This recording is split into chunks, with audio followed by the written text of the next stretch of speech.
할렐루야. 5월 21일 금요일 아침입니다. 오늘은 조세프소와 친구들의 나의 슬픔을 이라는 찬양 듣고 말씀 나누도록 하겠습니다.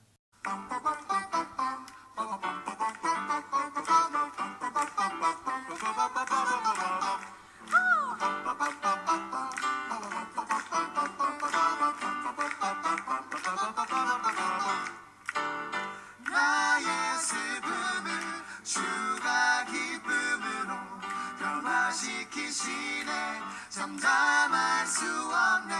기뻐 춤추며 찬양해. 나의 슬픔을 주가 기쁨으로 변화시키시네. 잠잠할 수 없네.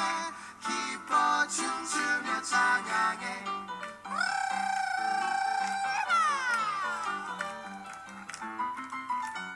상처뿐인 내 영혼 위로해 주셨네. 고통 중에 있을 때 주님 평안 주셨네. 주 사랑 모든 믿음을 나는 느끼네. 주의 빛 비춰주시니 내 마음 기뻐 주 찬양하네. 나의 슬픔을 주가 기쁨으로 변화시키시네. 잠잠할 수 없네. 기뻐 춤추며 찬양해. 나의 슬픔을 주가 기쁨으로 변화시키시네. 잠잠할 수 없네.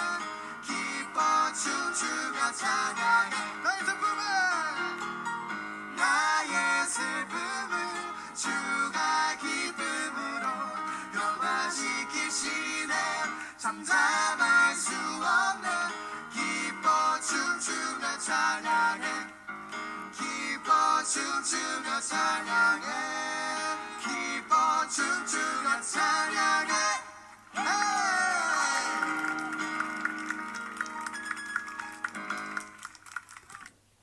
아멘.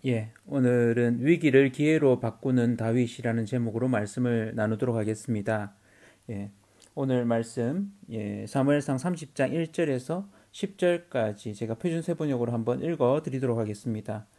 다윗이 부하들과 함께 사흘 만에 시글락으로 돌아왔을 때에는 아말렉 사람이 이미 남부 지역과 시글락을 습격하고 떠난 뒤였다. 그들은 시글락에 침입하여 성에 불을 지르고 여자를 비롯하여 그 성읍 안에 있는 모든 사람을 어린 아이나 노인 할 것 없이 사로잡아 한 사람도 죽이지 않고 끌고 갔다. 다윗이 부하들을 거느리고 그 성읍으로 들어와 보니 성은 불타버렸고 아내들과 아이들이 모두 사로잡혀갔다. 다윗과 그의 부하들은 목 놓아 울었다. 모두들 더 이상 울 힘이 없어 지칠 때까지 울었다. 다윗의 두 아내인 이스라엘 여인 아히노암과 나발의 아내였던 갈멜 여인 아비가일도 사로잡혀갔다. 군인들이 저마다 아들, 딸들을 잃고 마음이 아파서 다윗을 돌로 치자고 말할 정도였으니 다윗은 큰 공경에 빠졌다.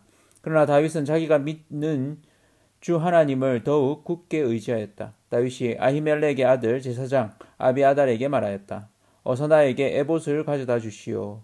아비아달이 에봇을 다윗에게 가져오니 다윗이 주님께 문의하였다. 제가 이 강도들을 추격하면 따라잡을 수 있겠습니까? 주님께서 그에게 대답하셨다. 내가 틀림없이 따라잡고 또 틀림없이 되찾을 것이니 추격하여라.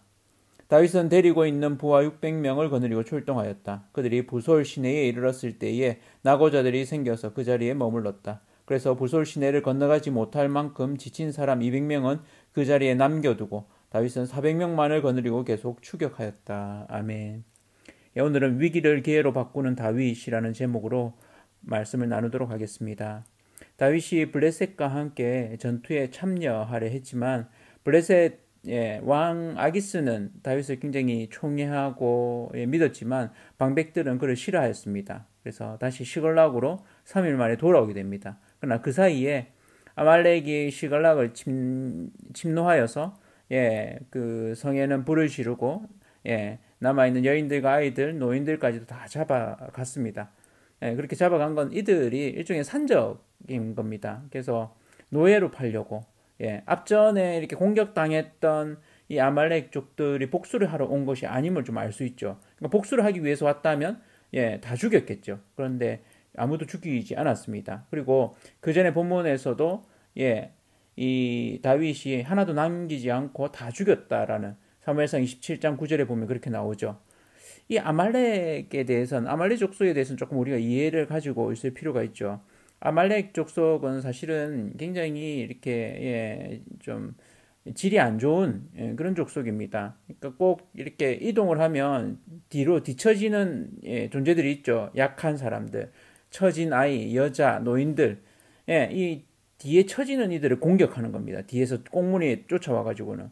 그래서 하나님이 이 아말렉에 대해서는 하나님이 대대로 이들과 싸우시리라고 이렇게 얘기합니다. 출애굽기 10장 16절에 보면 그렇게 하나님이 말씀하시죠. 사실 그 본문에 보면 모세가 양팔을 들고 이렇게 그들을 위해서 중보 기도할 때 여호수아가 싸워서 이기고 또 팔이 아파서 이렇게 기도가 뜸해지면 오히려 또 전세가 이렇게 역전되어서 지기도 하는 약해지는 이런 부분들에 대한 말씀이 있죠. 이 아말렉 이 산적들이 와서 사실 이 지역뿐만 아니고 이제 이 남부 지역에 심지어 뭐 유다 지역까지도 가서 이렇게 막 자기들이 얻을 걸 가지고 온 겁니다. 그리고는 이 여인들과 아이들은 사실은 노예로 팔려고 이렇게 하는 것을 알 수 있습니다. 돌아온 다윗과 용사들이 그 모습을 보고는 불타버린 성과 아무도 없는 자신의 아내와 아이들도 다 사로잡혀 갔다는 걸 알게 되었을 때는 이들이 정신이 황망한 거죠. 그래서 아내 이름을 부르고 아이들의 이름을 부르면서 슬피 우는데 어느 정도 웁니까? 더 이상 울 겨력이 없을 정도로 이들이 완전히 정신을 놓아버립니다.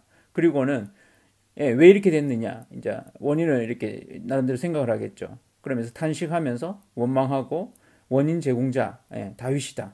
다윗이 이 블레셋에 이렇게 넘어오지만 않았어도 이렇지 않았을 것이다. 왜 괜히 전쟁에 나간다고 그랬다가 전쟁에 나가지도 못하고 우리 아내와 자녀들까지 다 사로잡혀 가게 됐느냐. 다윗을 돌로 쳐서 죽이자. 이게 굉장히 좀 지금 다급한 상황이 펼쳐진 겁니다. 그들의 분노의 심각성을 좀 볼 수 있죠. 이럴 때, 이때 이렇게 다윗은 어떻게 반응합니까? 굉장히 좀 지금 위기에 처했습니다. 그를 쫓는 600명의 용사들이 다 일어나서 다윗 때문에 그렇다. 다윗을 가만두지 말자. 이렇게 했을 때 이 다윗의 리더십에 의문을 제기하고 이 어떤 면에서는 죽음의 위기에 처한 다윗, 리더십의 위기에 처한 다윗입니다. 이런 때에 이 위기를 오히려 기회로 바꾸는, 승리를 위한 기회로 바꾸는 그런 다윗을 볼 수 있습니다.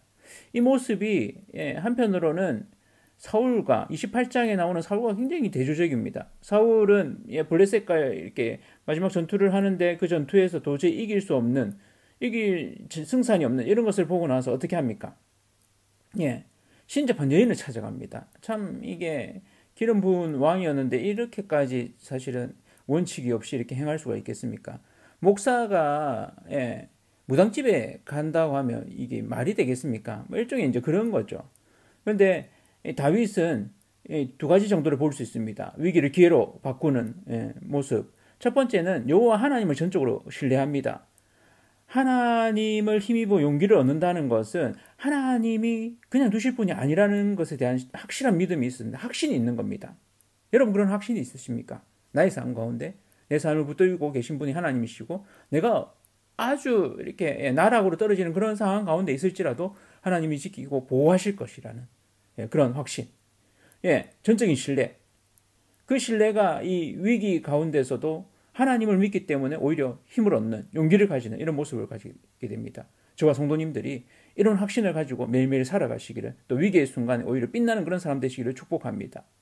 두 번째는 구체적인 전략을 세웁니다. 하나님께 이 군대로 추격하면 추격할 수 있겠습니까? 따라잡을 수 있겠습니까? 묻습니다. 하나님이 긍정적인 응답을 하시죠.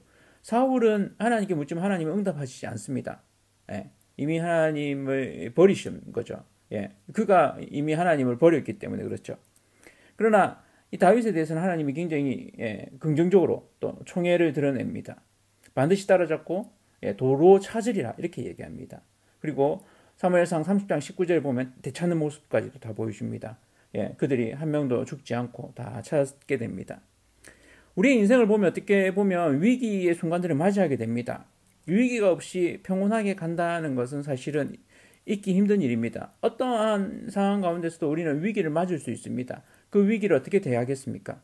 피할 구실을 마련하겠습니까? 원칙 없는 대책을 세우겠습니까? 오히려 기회로 삼고 하나님을 의뢰함으로 하나님이 어떤 상황 가운데서도 나를 지키고 보호하실 것에 대한 확신과 그리고 구체적인 전략으로 하나님 앞에서 그 계획을 전략을 추진해가는 그를 통해서 오히려 기회로 승리를 경험하는 그런 저와 온 성도님들 되시기를 축원합니다.